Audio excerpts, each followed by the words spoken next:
Saúdo a igreja com a graça e a paz de nosso Senhor e Salvador Jesus Cristo. Amém? Amém. Quero agradecer também as orações que a igreja tem feito por mim. Estou um pouco melhor, mas ainda sentindo muitas dores. Mas eu sei que o processo é lento. Isso já aconteceu uma vez, já fraturei o cóccix uma vez.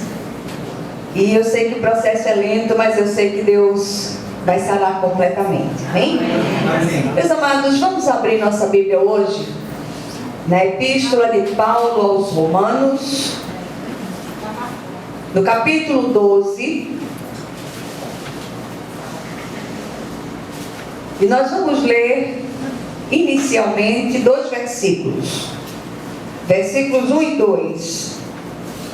Mas eu pediria à igreja que permanecesse com a sua Bíblia aberta, porque nós vamos voltar ao texto algumas outras vezes.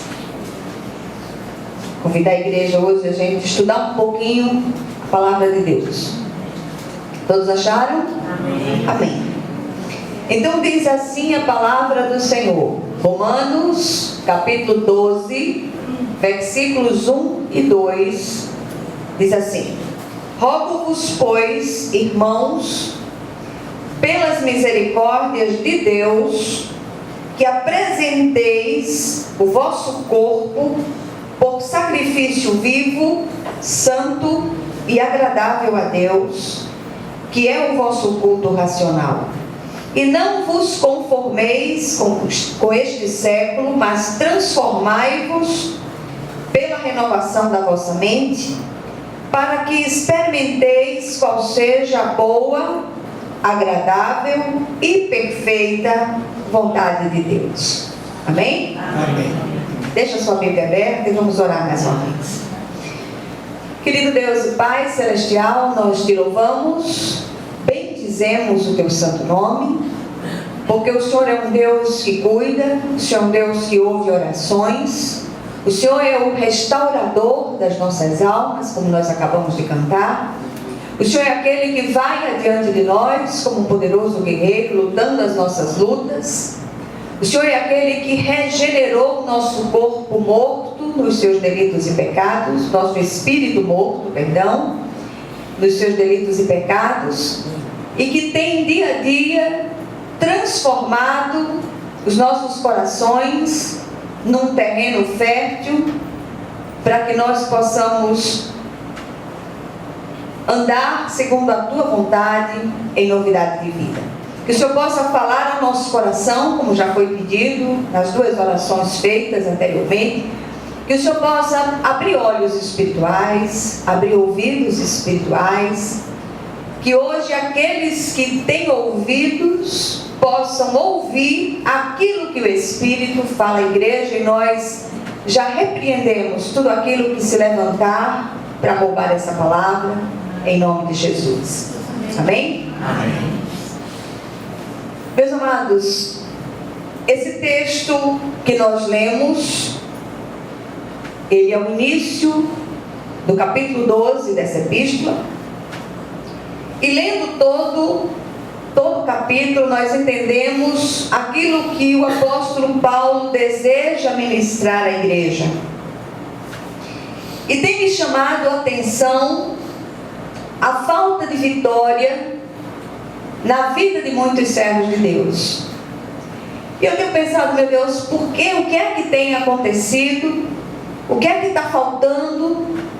E nesses dias nós ouvimos do nosso pastor a leitura dos versículos 9 até o 21 deste capítulo, por uma direção de Deus, e ele fez um propósito de ler 1000 vezes esses versículos.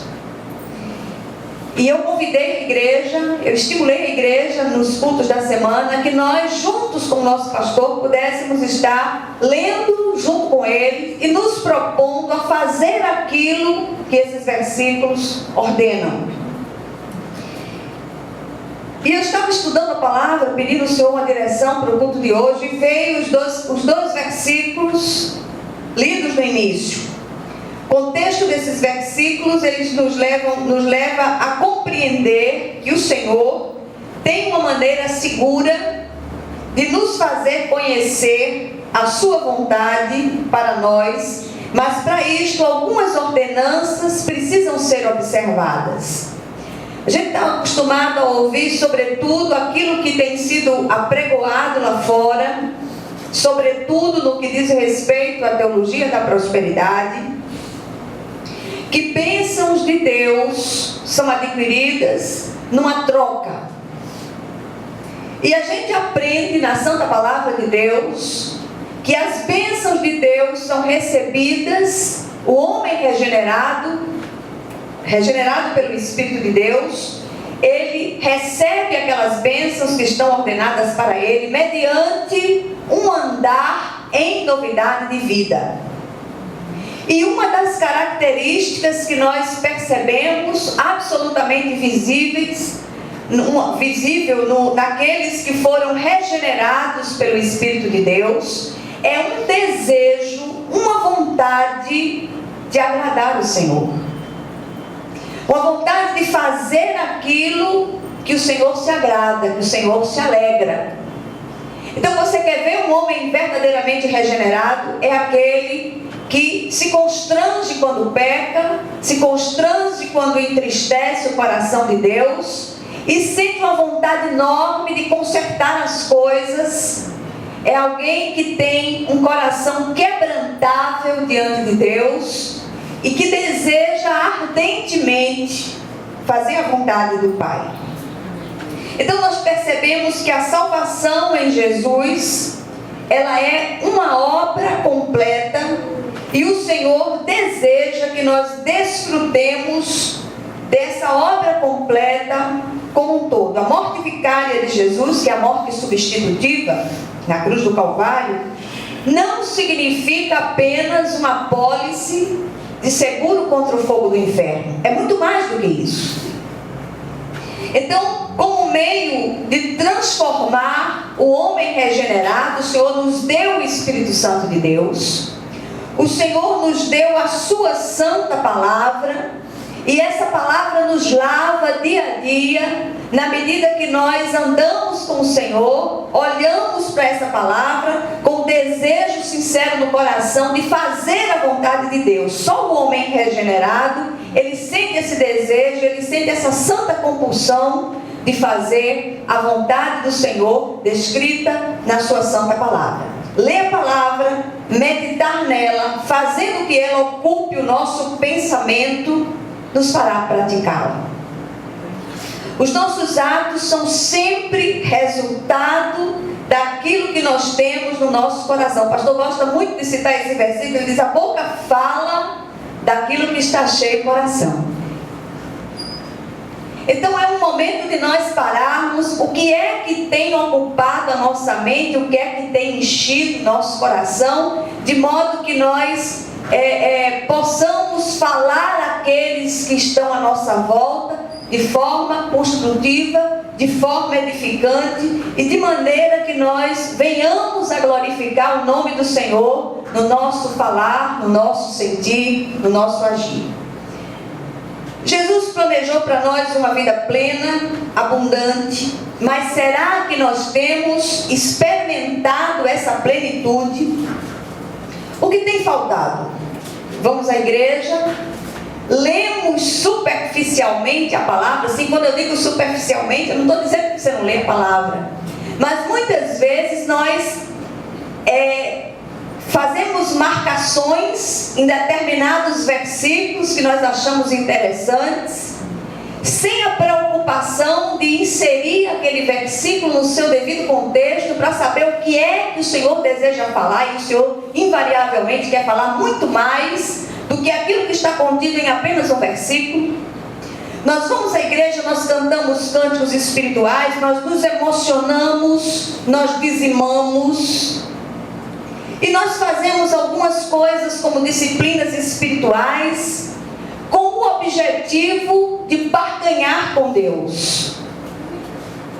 As disciplinas espirituais observadas pelo homem regenerado são frutos de um coração apaixonado apaixonado por Deus. Se nós não fizermos tudo isso por amor a Jesus, o apóstolo Paulo, no capítulo 13 da primeira epístola aos Coríntios, ele diz que não adianta nada. Nós seremos como um sino que badala, como algo desprovido de vida, algo mecânico. E eu queria falar para homens e mulheres nesta noite, que o Senhor possa falar ao seu coração de um modo vivo.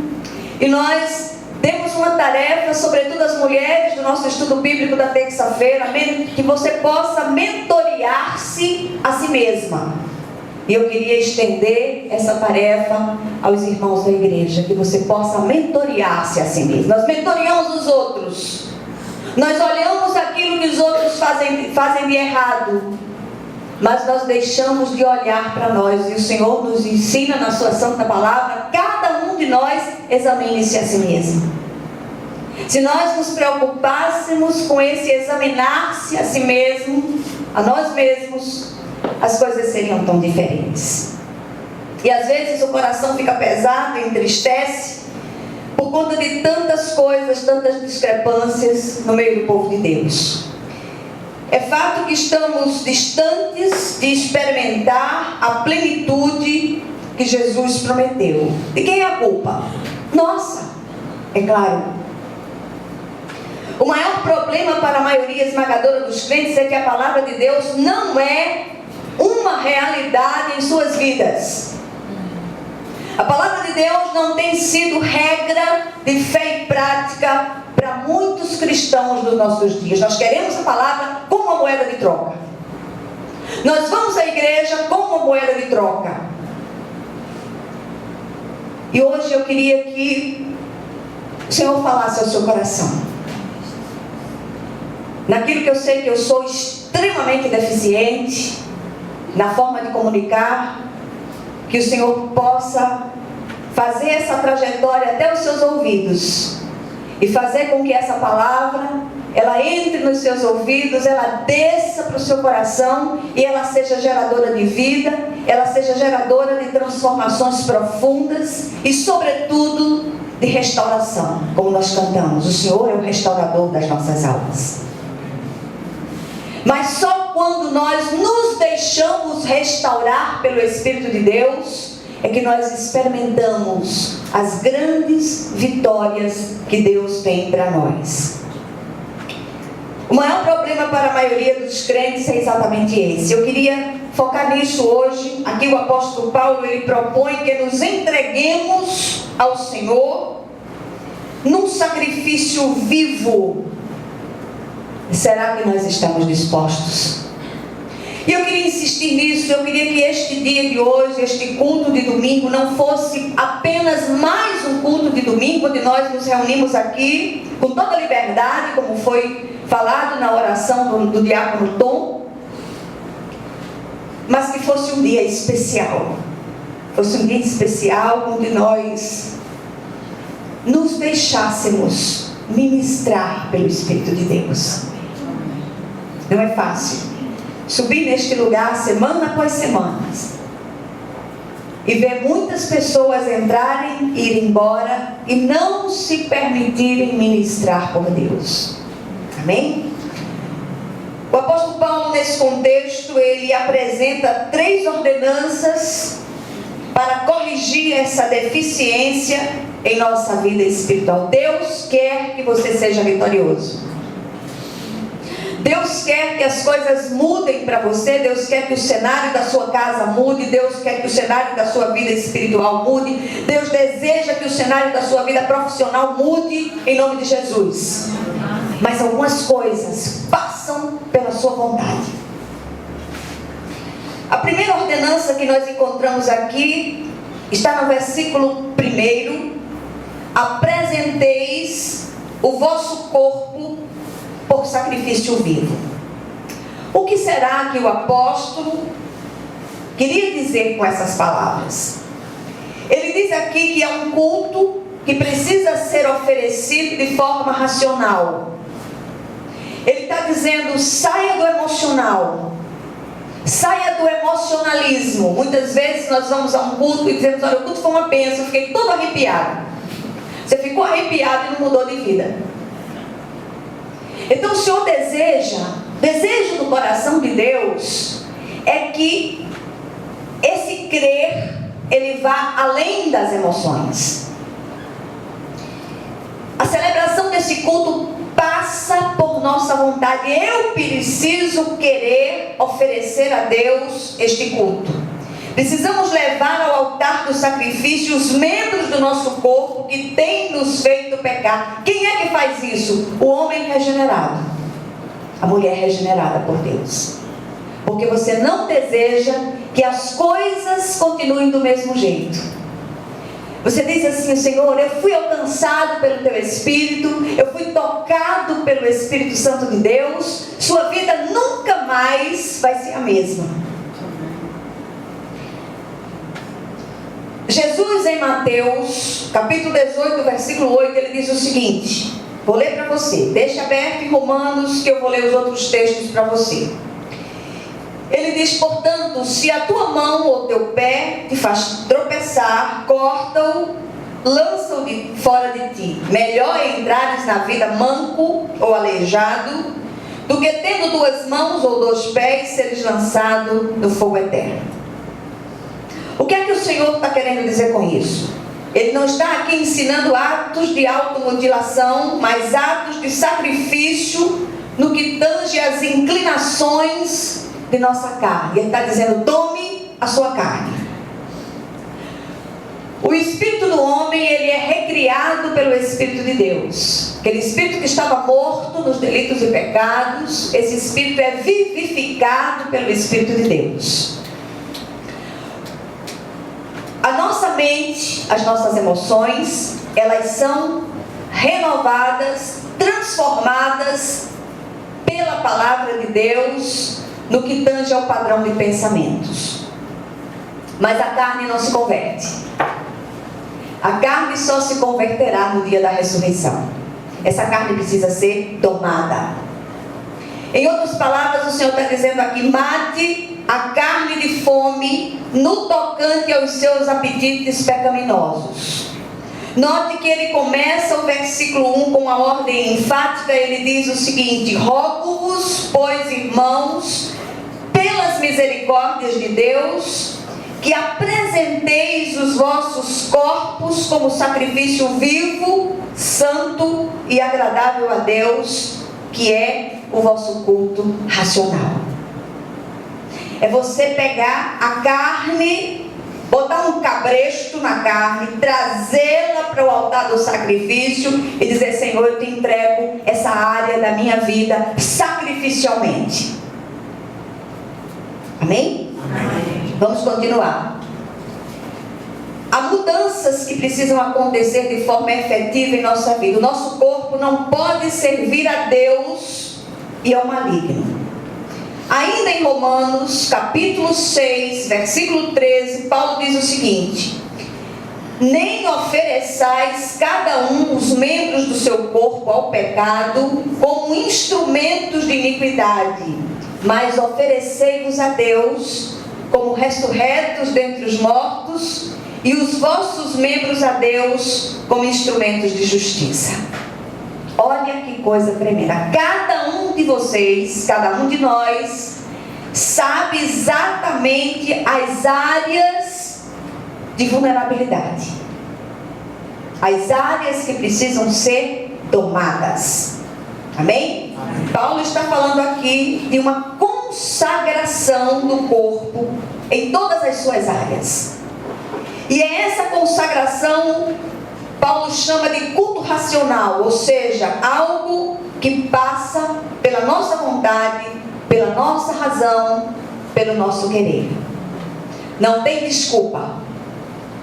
Hoje, pela presença do Espírito Santo em nós, nós temos condições de obedecer às ordenanças aqui escritas. Antes, no trato passado, antes da regeneração do nosso espírito morto, nós não tínhamos condições de fazer isso. Hoje é diferente.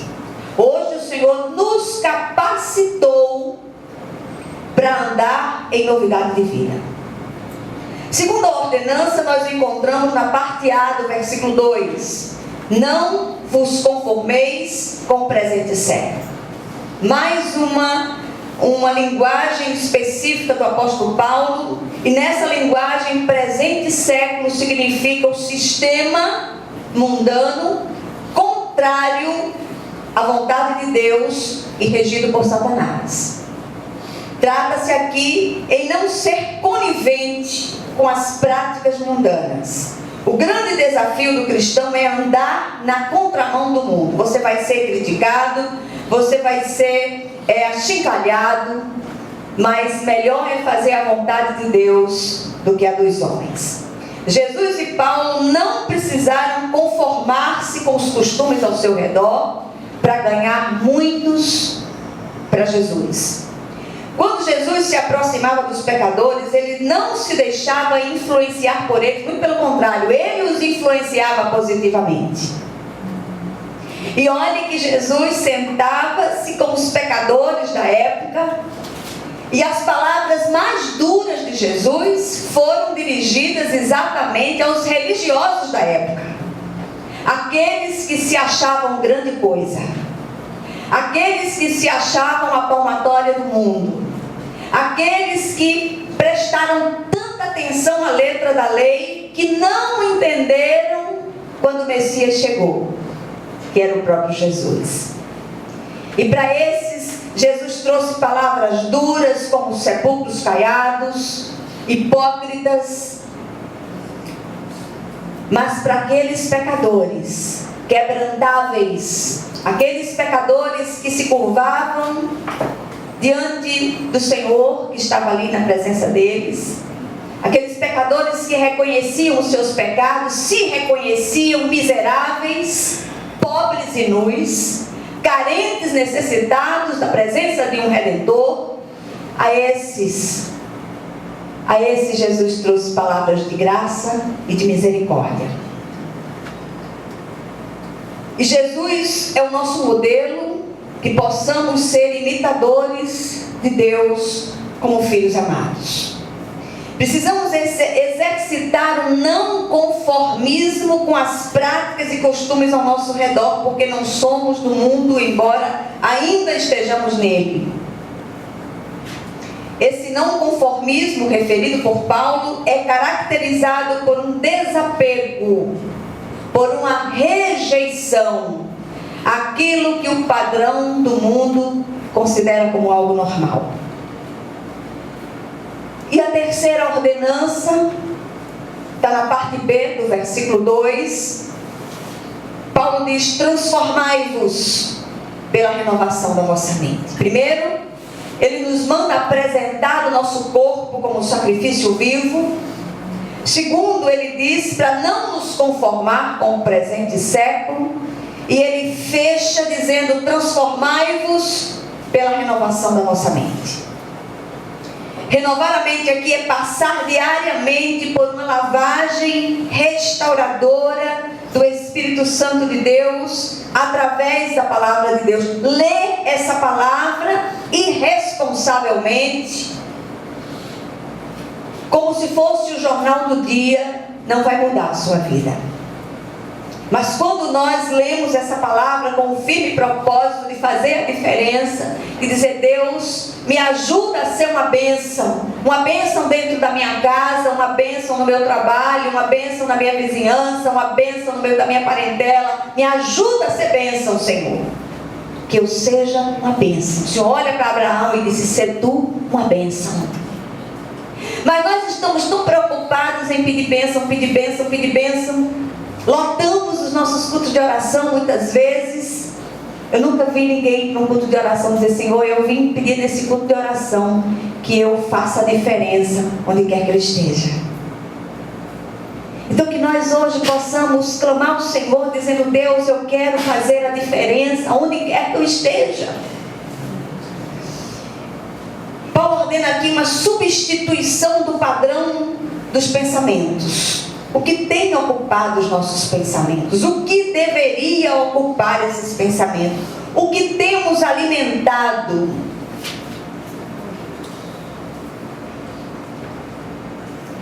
Com que temos alimentado a nossa mente? Paulo responde a essa pergunta, falando aos Filipenses, no capítulo 4, no versículo 8, ele diz o seguinte: finalmente, irmãos, tudo que é verdadeiro, tudo que é respeitável, tudo que é justo, tudo que é puro, tudo que é amável, tudo que é de boa fama, se alguma virtude há, e se algum louvor existe, seja isso o que ocupe o vosso pensamento.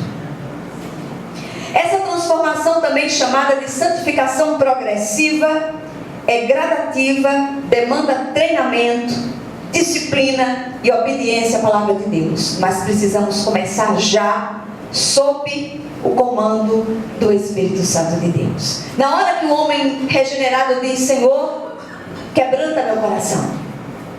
Senhor, muda com toda liberdade aquilo que precisa ser mudado dentro desta habitação espiritual. Pode ficar certo que os meios, as estratégias, o Senhor trará para que essas mudanças aconteçam de forma efetiva. Amém? Amém. Então, muito bem. São os pensamentos que geram ações efetivas. E Paulo também, no decorrer do texto, ou do contexto, ele dá instruções e advertências acerca do uso devido dos dons. Os dons que foram dados por Deus, ministerialmente. Ele diz: pois pela graça, versículos 3 a 8. Pois pela graça, estou lendo na NVI. Pois pela graça que lhe foi dada, digo a todos vocês, ninguém tenha de si mesmo um conceito mais elevado do que deve ter. Mas pelo contrário, tenha um conceito equilibrado, de acordo com a medida da fé que Deus lhe concedeu. Assim como cada um de nós tem um corpo com muitos membros, e esses membros não exercem todos a mesma função, assim também em Cristo nós, que somos muitos, formamos um corpo, e cada membro está ligado a todos os outros. Temos diferentes dons, de acordo com a graça que nos foi dada.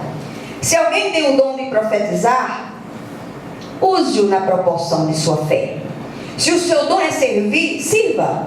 Se é ensinar, ensine. Se é dar ânimo, que assim faça. Se é contribuir, que contribua generosamente. Se é exercer liderança, que a exerça com zelo. Se é mostrar misericórdia, que o faça com alegria. Repare que tudo que foi dito no início está interligado. E aqui nós vemos que os dons devem ser exercitados segundo o chamado, a proporção da fé e a graça dadas a cada um. A unidade na diversidade. O apóstolo termina o capítulo trazendo o texto que o Senhor tocou o coração do pastor Balta para ler 1000 vezes. Amém. Ele termina mostrando de modo prático como seus leitores devem agir nessa entrega ao Senhor desse sacrifício vivo. Versículos 9 a 21, também na linguagem da NVI, diz o seguinte: o amor deve ser sincero. Odeiem o que é mal, apeguem-se ao que é bom. Dediquem-se uns aos outros com amor fraternal. Prefiram dar honra aos outros mais do que a si próprios. Nunca lhes falte o zelo, sejam fervorosos no espírito, sirvam ao Senhor. Alegrem-se na esperança, sejam pacientes na tribulação e perseverem na oração. Compartilhem o que vocês têm com os santos em suas necessidades. Pratiquem a hospitalidade. Abençoem aqueles que os perseguem. Abençoem e não os amaldiçoem. Alegrem-se com os que se alegram, chorem com os que choram. Tenham uma mesma atitude uns para com os outros. Não sejam orgulhosos, mas estejam dispostos a associar-se a pessoas de posição inferior. Não sejam sábios aos seus próprios olhos. Não retribuam a ninguém mal por mal. Procurem fazer o que é correto aos olhos de todos. Façam todo o possível para viverem em paz com todos. Amados, nunca procurem vingar-se, mas deixem com Deus a ira, pois está escrito: minha é a vingança, eu retribuirei, diz o Senhor. Pelo contrário, se o seu inimigo tiver fome, dele de comer. Se tiver sede, dele de beber. Fazendo isso, você amontoará brasas vivas sobre a sua cabeça. Não se deixem vencer pelo mal, mas vençam o mal com o bem. Prático. O apóstolo Paulo está sendo extremamente prático, está nos dando direções para que nós tenhamos uma vida tranquila sobre a terra, para que nós mudemos o padrão de nossas ações, mudando o padrão dos nossos pensamentos. Qual o propósito? Para acatarmos aquela ordem nos versículos iniciais. Para que experimenteis qual seja a boa, agradável e perfeita vontade de Deus. Deixa eu fazer só uma observação aqui. Quando esse versículo é citado, as pessoas dizem assim: para que experimente, a vontade de Deus é sempre boa, perfeita e agradável. A vontade de Deus é sempre agradável e boa e perfeita. A ordem é essa: boa, agradável e perfeita vontade de Deus. Por que a gente chama atenção? Muitas vezes alguma coisa é boa e agradável, mas não é perfeita. Para vir de Deus, ela tem que ser perfeita. E é isso que o Senhor deseja para nós. Deus quer se revelar a nós, Ele quer dar a conhecer a sua vontade, tem um plano para nós, que Ele deseja revelar para que experimentemos aquela plenitude, mas o vaso precisa estar limpo, sem o lixo do mundo, da velha vida, das velhas percepções, dos velhos conceitos preconcebidos. Ele quer que essas coisas caiam por terra para que você ande no padrão de Deus. E o padrão de Deus é alto. E quando nós trazemos essa palavra é para mim, essa palavra é para o pastor Walter, essa palavra é para cada diácono, para cada diaconisa, para cada membro dessa igreja, para todos que têm ouvidos para ouvir aquilo que o Espírito deseja ministrar. Se agirmos assim, seremos bem-sucedidos no que empreendermos e desfrutaremos da plenitude e abundância que Jesus prometeu. O salmista, Salmo 1, diz o seguinte: o homem que tem prazer na lei do Senhor e nela medita de dia e de noite, será bem-sucedido no que realizar. Eu não estou falando de você recortar um versículo, de você ler um versículo apenas e você achar que aquele versículo vai resolver sua vida. Encaixe o versículo no seu devido contexto. Não faça retaliações na palavra de Deus. Porque ele será como a árvore plantada junto à corrente de água, belo e frutífero em todo o tempo. Esta é a receita da verdadeira prosperidade. Agora escuta só, compare o texto com outro texto que fala a mesma coisa. Jeremias 17, versículos 7 e 8 diz o seguinte: bendito o homem que confia no Senhor e cuja esperança é o Senhor, porque ele é como a árvore plantada junto às águas, que estende as suas raízes para o ribeiro e não receia quando vem o calor, mas a sua folha fica verde, e no ano de sequidão não se perturba, nem deixa de dar frutos. Há muito servo e serva de Deus com a vida absolutamente estagnada. E Deus quer mudar esse padrão hoje, em nome de Jesus. Amém. O que fazer para experimentar a perfeita vontade de Deus? Nós já estamos terminando. Em primeiro lugar, entregue-se a Deus sem reservas. Deixe o Senhor fazer as mudanças que precisam ser feitas. Deixa o orgulho de lado, deixa a vaidade, a jactância e deixe o Senhor operar. Pare de resistir a esse trabalhar. Ele não deseja que ele sacrifiquemos coisas. Outro dia eu vi uma irmã dizer assim: olha, se o Senhor fizer isso para mim, eu vou passar 1 ano sem cortar o cabelo. Eu digo sim, e Deus quer cabelo para quê? Né? Deus quer que nós nos entreguemos a Ele como um todo. O sacrifício é vivo, é do alto da cabeça à planta dos pés. Amém? Amém. Segundo lugar, não imite o mundo ou se conforme com ele. Somos cidadãos dos céus e apenas peregrinos nesta terra. Em terceiro e último lugar, renove a sua mente através da santa palavra de Deus. Leia a Bíblia, medite nela e a pratique. Ler, meditar e não praticar é arranjar encrenca. Substitua aquele velho lixo, adote o padrão de santidade proposto pelo Senhor e só então verá a manifestação da vontade boa, agradável e perfeita do Pai Celestial. Amém? Que o Senhor, Ele aplique essa porção da palavra ao seu coração em nome de Jesus.